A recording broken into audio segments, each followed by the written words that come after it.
future.figucarolina.org, English translation. 645th Contact Wednesday, the 17th of February 2016, 21:47 hours. Here I am, Ptaah, dear friend, and faster than I thought. But as always, be welcome and greeted. Also my greetings to you, Edward. My friend and I told you on my last visit that I would soon come back again, because last Sunday we had to abruptly break off our conversation when your sister and brother-in-law came to visit us. Unfortunately, this meant that I could no longer discuss an important matter with you, as it would have been necessary to inform you. So today I am coming here specifically to talk about it, so I will come right away. These are private things that do not belong to the public, and that applies to... Aha, but I think that this will be the downfall for such human beings, because... This will be so, for the given ignorance and cross-headedness, as well as the entire mental sluggishness, but also the degenerated and sometimes delusional attitude, cloud the sense of reality, create false memories and lead to unconscious lies and slander as well as to false behaviors, as in circumstances, also to violence, and do not allow insight, understanding, or reason to come to the fore. I know that, as well as an underlying psychopathy.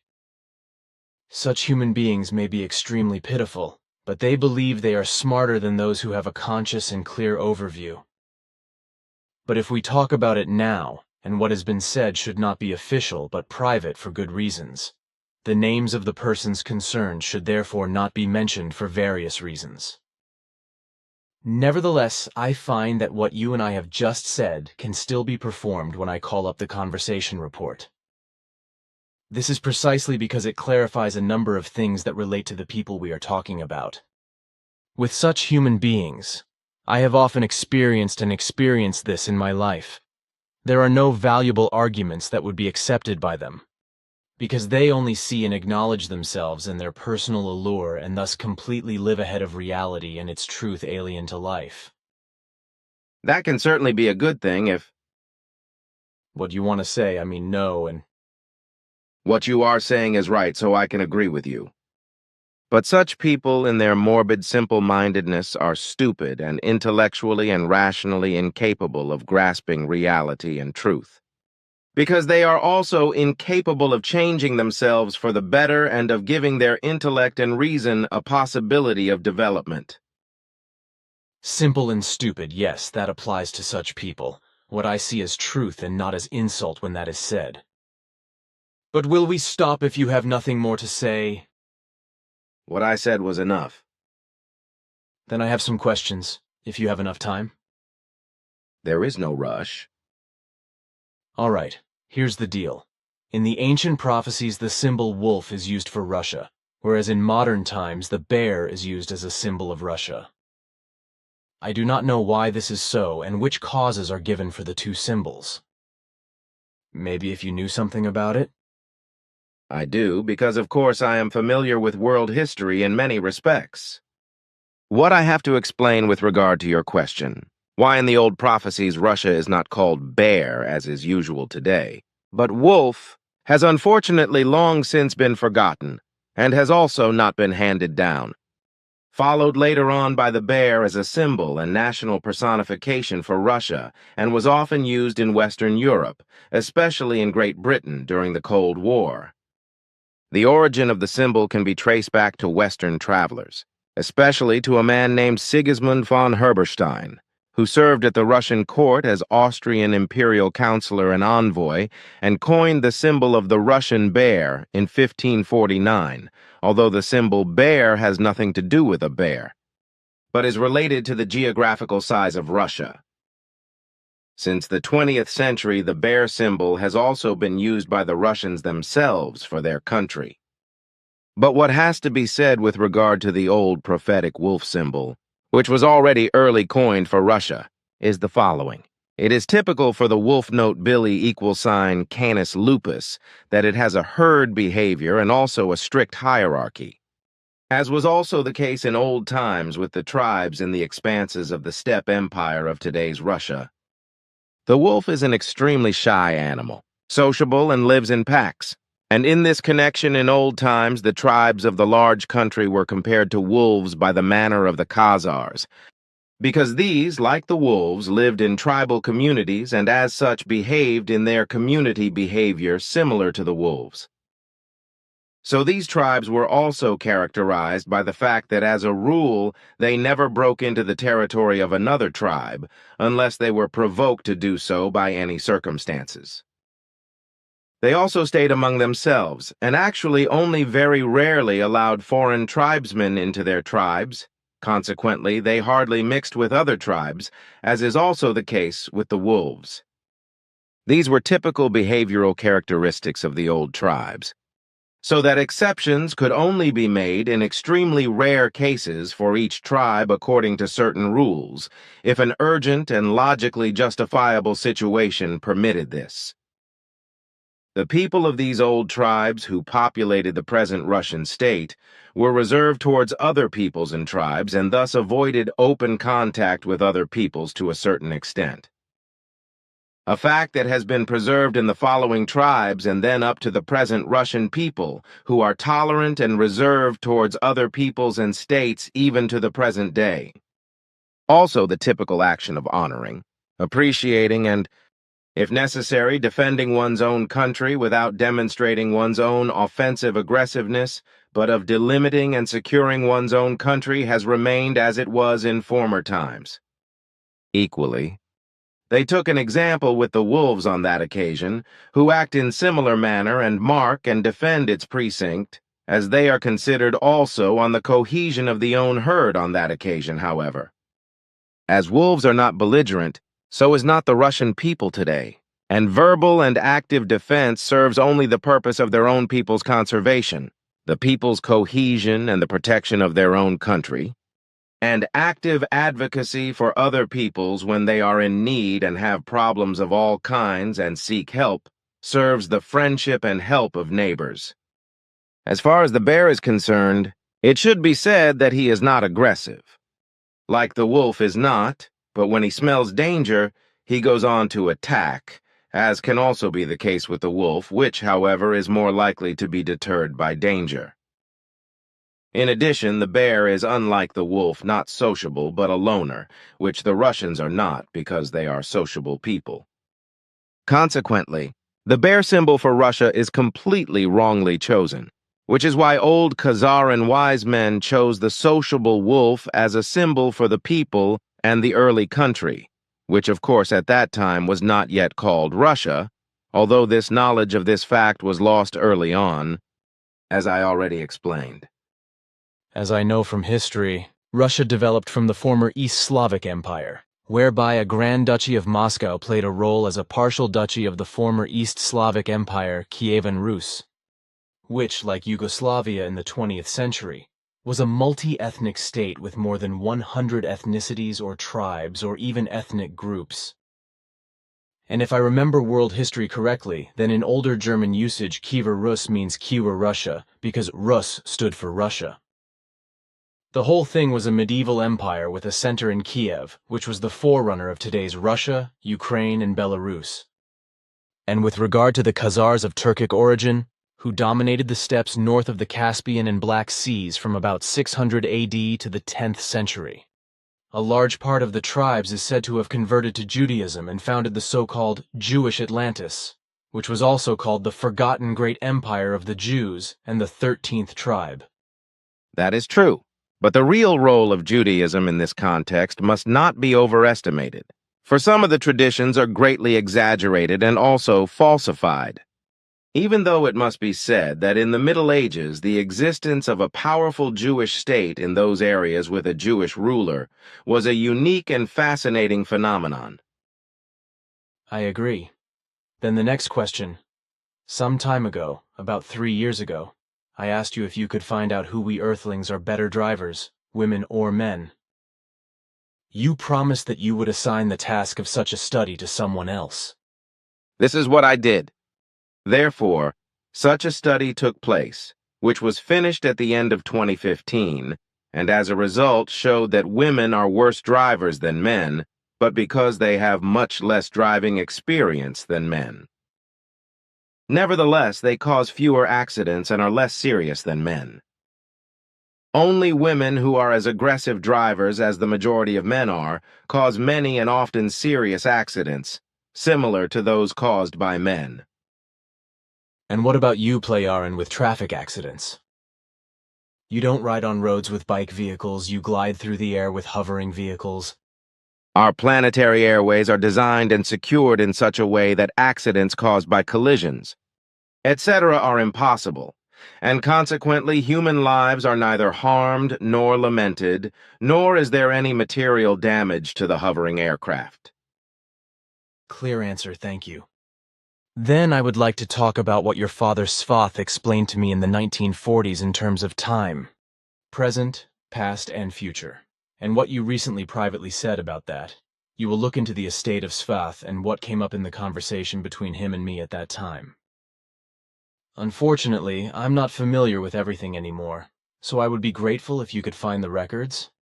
To find this was never a problem and is not a problem today, because all conversations between my father Svath and you were recorded, as well as the conversations between Asket and you, and of course all conversations since 1975 from the beginning, when my daughter Simyase had been in contact with you. So if you are sometimes interested in any conversations or parts of conversations from the time with my father and with Asket, then you can ask me about it and also get details, etc. of the conversations with them. I've told you that before. But since your question to me, I have searched in the annals and found the following record, which I will read to you and which my father explained to you on Sunday afternoon. The 2nd of February, 1947, in terms of time, present, past, and future. Time is not the same everywhere, because it depends on gravity and speed. In the case of a sun or a planet, time fluctuates depending on its size and distance from the center of gravity. This means that the further time is measured from the gravitational center, the faster it becomes as it slows down, but the closer it is to the gravitational center. With moons, planets, and suns, etc., this concerns per year, however, only millionth seconds.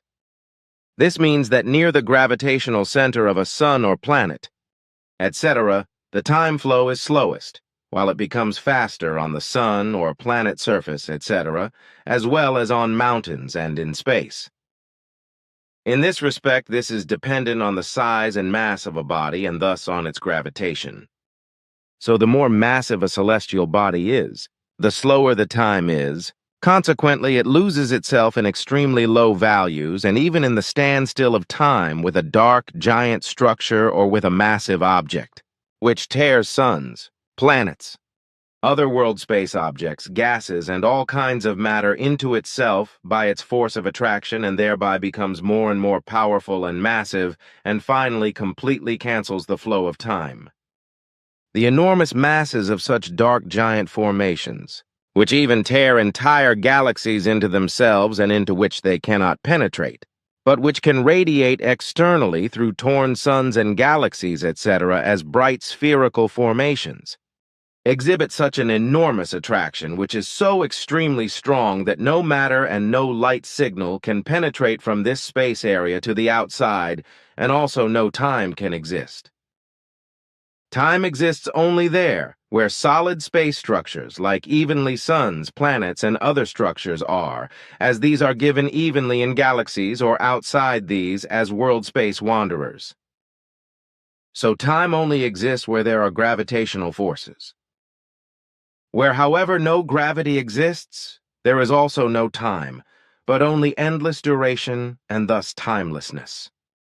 The world space is also traversed by dark and mighty world space wanderers with great gravitational force, through which time streams are created, so that those who travel the world space can get into such time streams, although we are protected against their effects. This is because our spacecrafts have their own gravitations and are therefore protected against external time influences, as well as against matter and radiation. And we are also protected by our gravitational technique against the effects of speed, so that time does not slow down for us in the spacecraft when we move through space at very high speed. And in order to compensate for the flow of time outside the spacecraft, which is caused by high speeds, we have a special technique of time travel, which allows us on the one hand to remain in the so-called normal time despite high speeds, but on the other hand also to travel into the past and future. Concerning Earth, the present on Earth's surface, according to earthly time determination, lasts exactly 2.67778 seconds and is placed between the past and the future, whereby this present time is to be calculated according to the period of time during which the human brain is normally able to bring about a conscious concentration with regard to a matter. However, this concentration build-up time changes, depending on the mental development of Earth humans, as well as the amount of time changes depending on the invasion of world space material on Earth, whereby Earth also changes its gravitational strength over time. The collision with meteorites and fine space material makes Earth heavier every year by thousands of tons. So in this way, Earth increases in mass every year, whereby by far the largest part of it is dust fine and too small to burn up with corresponding speed in the atmosphere. Consequently, the fine particles sink slowly to Earth and cannot be observed, just like shooting stars and bigger or big meteorites. What has just been read corresponds to the literal recording of the conversation, as my father explained to you your question regarding present, past, time, and future. Thanks, it will refresh my knowledge. But what I would like to ask, back in 1947, your father spoke of dark giant formations and dark giant formations, which I must understand as black holes today. That's right, of course. As far as I know, black hole is a term that attracted the attention of Earth's people about 50 years ago. Anyway, I may remember that I first heard or read this term around 1970. This is indeed the case because in 1967 a man named John Archibald Wheeler made this term black hole publicly known, but it is not due to his idea as its origin. It must also be said that since then in astronomy research for black holes, many expressions have been coined and circulated. Although the term black hole appeared in modern times for the first time in 1964 in a report by science journalist Ann Ewing, in relation to a symposium of the American Association for the Advancement of Science on the various final stages of stars. The author cited a Hongyi Chiu as the organizer, as did an Alastair Cameron, Charles Meisner, Volker Weidemann, and John Beverly O'Kay, who appeared as speakers, but the actual originator of the term black hole was not openly mentioned, hence the name of the inventor of the term is unclear. The phenomenon of black holes has been known since 1783, but as dark stars, by a British naturalist named John Michell, who speculated on such dark stars and assumed that their gravitation must be so powerful that they were able to trap the light. He assumed that in the outer space of dark stars, sufficiently compact mass or energy accumulations form around their space area, into which matter as well as visible light are only torn, but cannot get out again. Your father Svath said, I remember that. And you read that to me, that as a rule around black holes, there is radiant light, namely from suns and planets, etc., which are attracted and begin to shine brightly up. So be it with our galactic central sun. That's right. And light that gets close to a black hole or other massive object is deflected and bundled, making it much brighter than before. A black hole itself looks like a lens. And it has to be said that apart from the actual black holes, which are visible through their activity in the form of the radiating outer image, there are also visible stars or suns which circle around an invisible black hole, which repeatedly tears away matter from the star and sucks it into the black hole. This causes the solar structure to heat up, also because it is approaching the black hole more and more and emits X-rays. Eventually, it is devoured by the black hole. I am aware of this, and I also know that our astronomy scientists call the resulting radiation the death cry of matter. I'm familiar with that.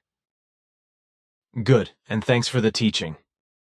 Here I have prepared something from the internet on the question of the Chinese population with regard to the probability calculation of the possible population that would have come about if the one-child marriage policy had not been introduced.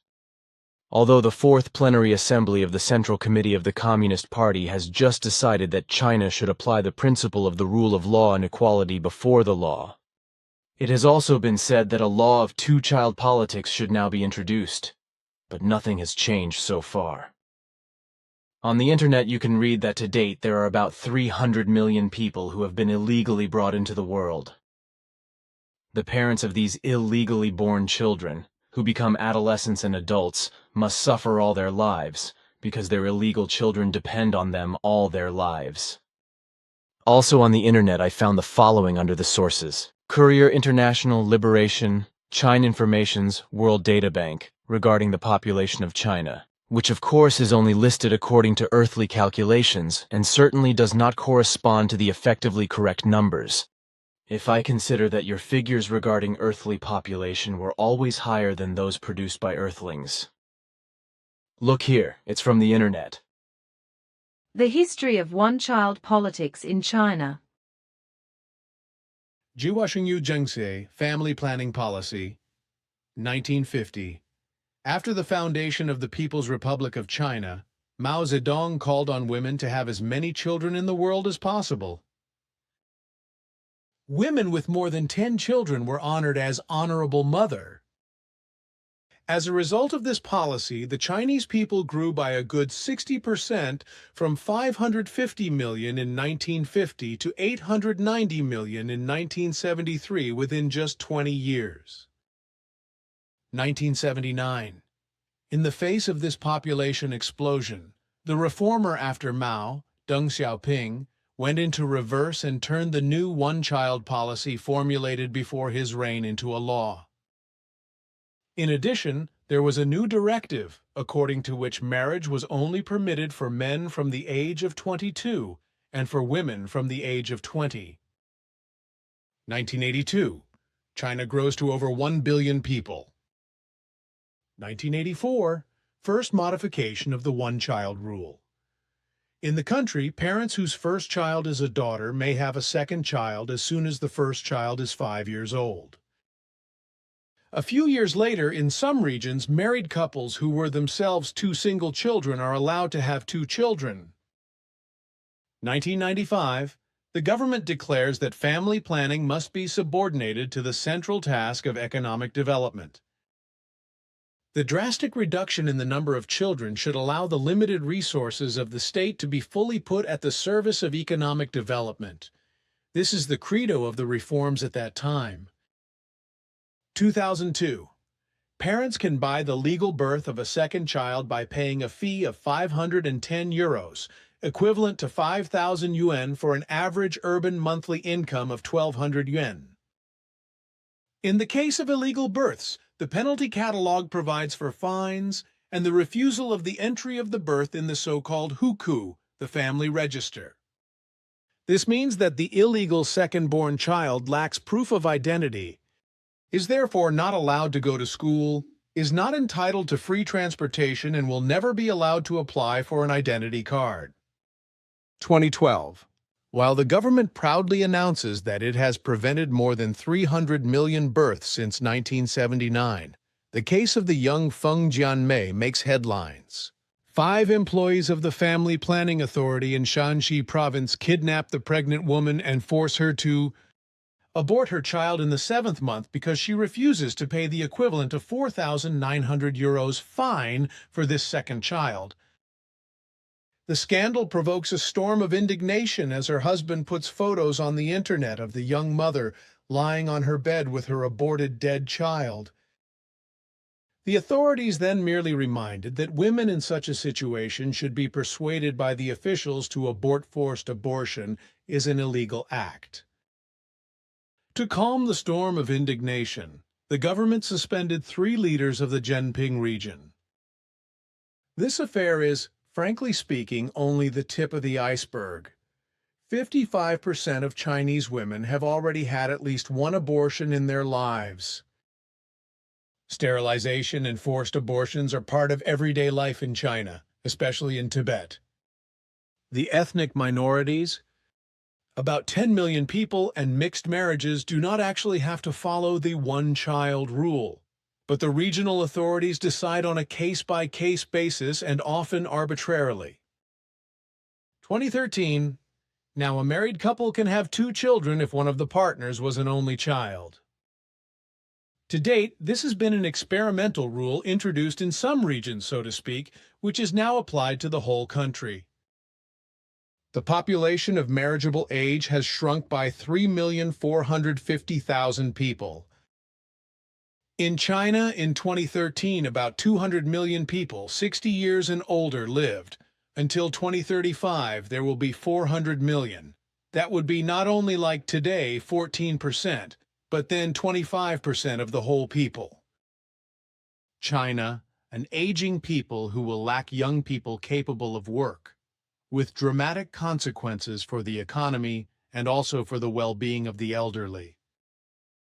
An expert on the homepage of Renmin Wang estimates that the reform of the one-child policy could lead to the Chinese people growing by 1 million a year from 2015 onwards.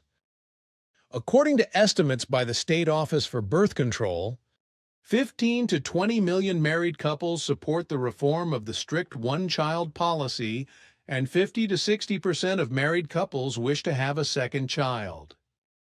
Only for the nomenclatura and the people with good connections to the very top floors of the party do the rules apparently not apply.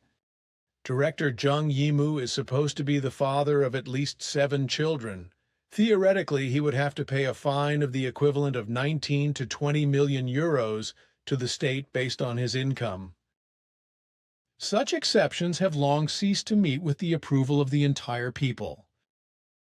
Sources: Courier International, Liberation, China Information's World Data Bank.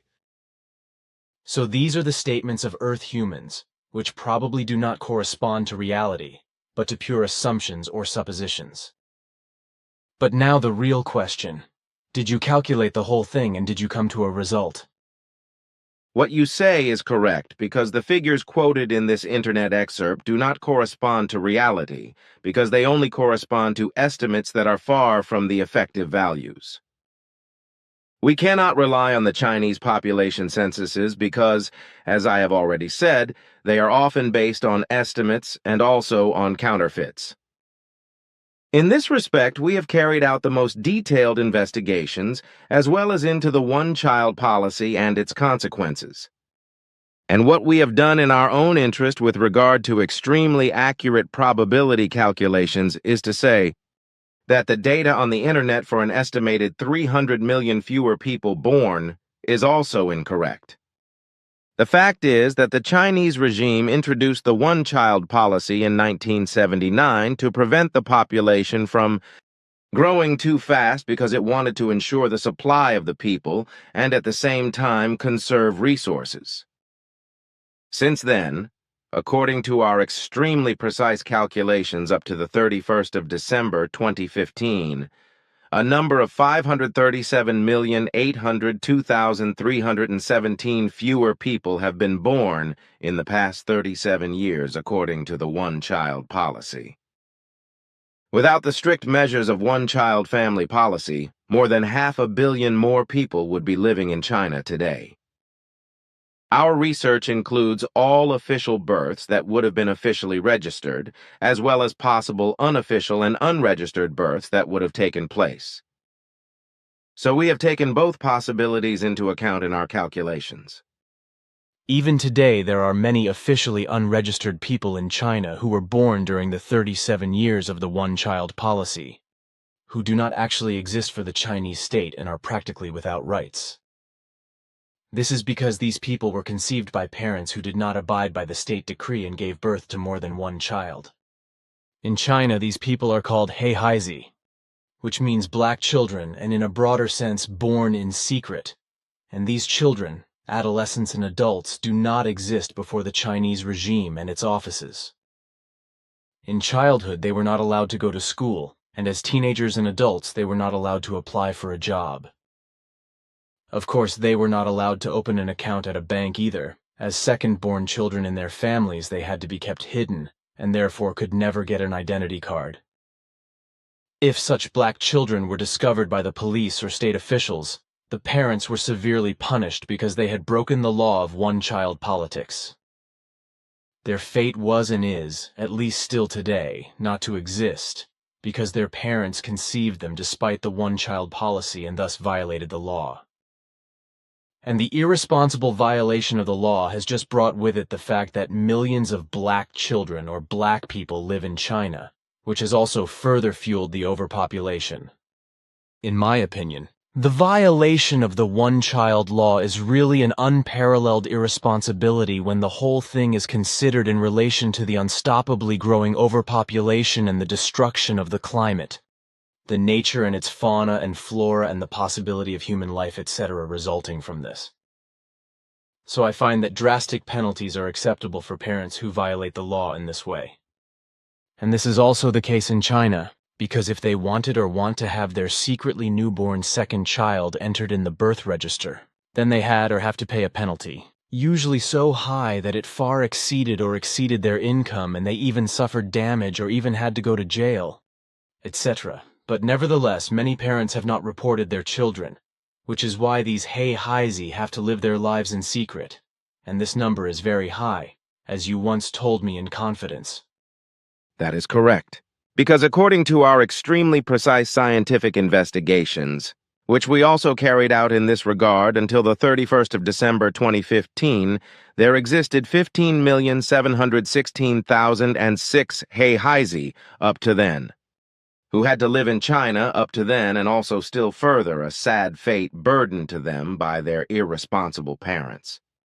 Of course, it is not only in China, but also in various other countries and in certain organizations, that this cannot be discussed openly. Not even today, because a change to a two-child policy is to be introduced, which, if too much knowledge is available, could be harmful to the public and create uncertainty. So the Heizi still live in hiding, not only in villages in the countryside, but also in cities with over 1 million inhabitants, such as Beijing, etc., particularly in the remote regions of China. The authorities are particularly vigilant that no child is to be born too much, whereby nothing is sacred to them. As you sometimes tend to say, because the official henchmen penetrate into the private sphere and also deeply into the most intimate areas of the families without any objection, brutally and shamelessly. Such security guards and inspectors are not infrequently of a wicked disposition, know neither compassion nor decency, and are also corrupt and deceitful. If I think how irresponsibly parents in China violate the law of one-child politics, then humanity still faces a lot of anger. Misery and misery, because the majority of Earthlings will also continue in the same framework, if in the distant future it is reasonable for a worldwide controlled birth control to be introduced. It will then probably be the case that this will be combined with drastic and blatant punishments with regard to offenses when finally the fact takes effect that the entire earthly life, that of mankind as well as nature and its fauna and flora, is inexorably destroyed and destroyed by the degenerated, criminal machinations of the overpopulation. You speak of what will happen if the intellect and reason of Earthmen do not grasp and continue in the same framework as before. Of course. Then we should bring now our conversation briefly again on the following. It crossed my mind. Then I want to leave and come back at the beginning of the next month when I have a job to do with Enjana and Florena. Then I will begin.